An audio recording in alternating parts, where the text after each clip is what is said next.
at the U.S. Airways Center as the Suns take on the Boston Celtics. Of course, the Celtics making their one and only visit here to the Valley of the Sun. But we'll talk more about that in a moment. Let's talk about the Suns and maybe where their heads are at coming into this ball game, TC. Losing to 3 straight, lost a tough one against Charlotte the other night, and as a result, a team powwow, literally, yesterday at practice. A little bit of a team meeting, but it involved some of the management squad as well. Your thoughts on that? And keep in mind that Paul Pierce was a game-time decision tonight, battling a sore ankle, a sore knee.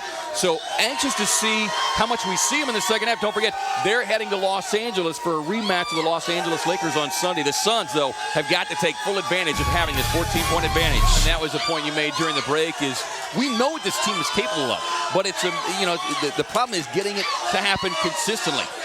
Can it happen now over the course of 4 quarters instead of just 2 quarters in that first half? But interestingly enough, the big 4 for the Boston Celtics, just 6 of 20 from the field. Well, and they spent a lot of energy last night, and we'd hope the Suns would come out and jump on them, and they did exactly that. But I guarantee you, they're in there hearing something in the halftime locker room right now, and they're going to come out and play hard. Yeah, by the way, Doc Rivers giving them an earful because he can't give Steve Javie an earful anymore because Doc Rivers ejected late in that first half. Stay with us, much more here on the Toyota Halftime Report.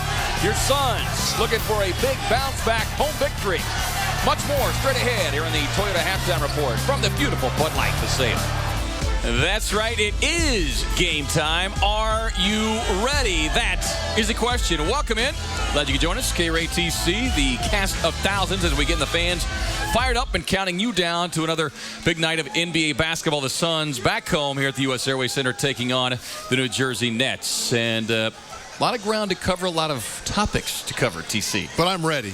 You ready? I'm ready. I'm ready. There you go. Tom Leander is waiting in the wings. He's ready. The question is, will this Suns team be ready? Let's get to tonight's opening tip because last night, they got out of the chute and they looked ready in that opening quarter. Everything was in place for a big road win against a sketchy Denver team. Back here on Suns Game Time, KRATC, our director Bob Adlock, producer Mark Goldberg, and yes, the fans. And just finishing up my tweet, what's up with the Beautiful Man sign? The return of the Beautiful Man sign has made its way back here to the Bud Light Paseo. I just stopped sweating. Now you're going to call me out on that. You know? We'll get a shot of that here in just a moment. But let's get to our tweet tonight for TC before he breaks out into the full-blown lather here on the Game Time set. Tom, what will it take for these Suns to get out of this slump? The slump buster, please. And collectively as a unit, they need to get to the free throw line more. Pretty good job in the first half. They were 13 of 15. Conversely, for the Nets, they were 6 of 9. Stay with us here on the Toyota Halftime Report. Much more. We'll check out NBA scores, highlights, stats. A battle of the Lopez boys here tonight. 4th meeting. So far, so good for Rocket Robin. We saw Phoenix close to within 3 in the third quarter at 63-60. And then Connecticut promptly went on a 21-3 run. We'll see what happens here.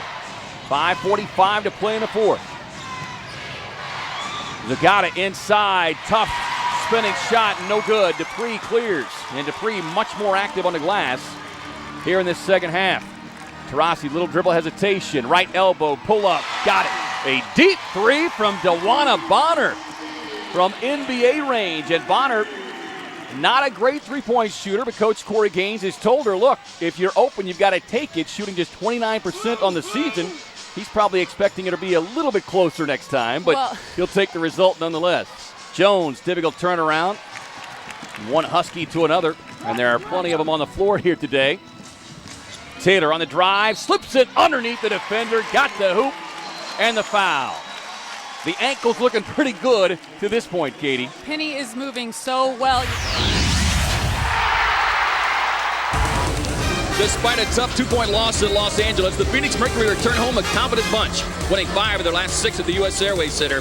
Phoenix looks to add the Mystics of Washington to their list of accomplishments.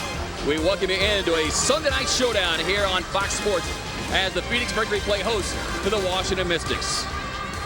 Hi again, everybody. Alongside ASU women's basketball coach Charlie Turner-Thorne, I'm Kevin Ray sitting in for Tom Leander.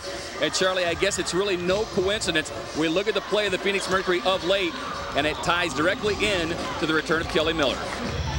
Rasmussen Off to Taurasi, wide open for three, and splash down again from downtown. A Dial three-point play where Diana Taurasi is Dial. Donate $50 to Phoenix Mercury Charities.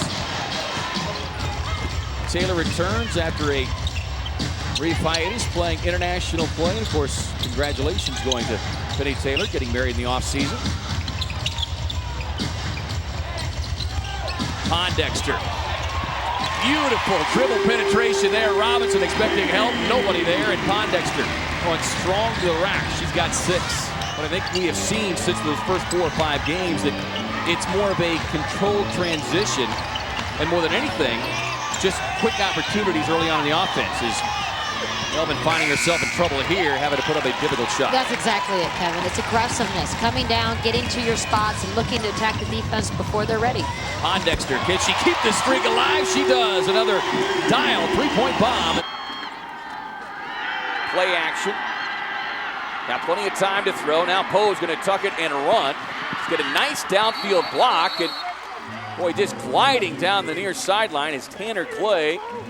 His senior target came back, laid a nice block for him, and Poe ripping off another big first down run for the Huskies. 3rd and goal to go here from the 2. Becerra running left, gets a block, into the end zone, touchdown Jaguars. 3rd and goal, Poe to throw, wide open, Tanner Clay in the end zone, touchdown Huskies. Hi again, everybody, and welcome into the 2007 FBR Open Preview Show on Cox 7. I'm Kevin Ray. Hey, it's a new year for everybody, even the PGA Tour, who ended the 2006 campaign with the announcement of the FedEx Cup. Now, much has been made about the Cup, but I think we all know this much. It should make for some very exciting golf this season. Now, something new in 2006 was a group of long-hitting youngsters who dared to swing for the fences in their first full season on tour. Now, included in this group was the likes of Bubba Watson, Camila Villegas, and an unassuming young man from Kentucky who could hit it a country mile. J.B. Holmes went from virtual unknown to qualifying school champion to FBR Open champ, all in a matter of 2 months. Here's how he did it.